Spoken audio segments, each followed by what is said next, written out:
April 19న తమిళనాడులో లోక్సభ ఎన్నికల నేపథ్యంలో రాష్ట్ర వ్యాప్తంగా తనిఖీలు ముమ్మరం చేశారు అధికారులు.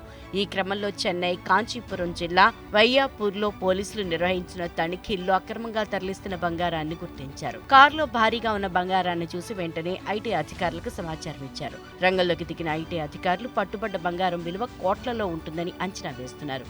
బంగారం ఎక్కడిది, ఎక్కడికి తరలిస్తున్నారు, ఈ బంగారం ఎవరికి సంబంధించింది అనే కోణంలో వివరాలు సేకరిస్తున్నారు అధికారులు. మరోవైపు తెలంగాణ రాష్ట్రంలోని హైదరాబాద్, మిర్యాలగూడలో భారీగా బంగారం పట్టుబడింది. లోక్సభ ఎన్నికల కోడ్ అమల్లోకి వచ్చిన నేపథ్యంలో రాష్ట్ర వ్యాప్తంగా ఎక్కడికక్కడ వాహనాల్ని తనిఖీ చేస్తున్నారు అధికారులు. ఈ క్రమంలో నల్గొండ జిల్లా ఈదులగూడ చౌరస్తా వద్ద పోలీసులు సోమవారం తనిఖీలు నిర్వహించారు. ఈ క్రమంలో మిర్యాలగూడ నుంచి కోదాడ వైపు వెళ్తున్న బొలెరో వాహనంలో 5.73 కోట్ల విలువ చేసే బంగారాన్ని గుర్తించారు. వాహనంలోని 3 నిందితులను పోలీసులు అదుపులోకి తీసుకున్నారు.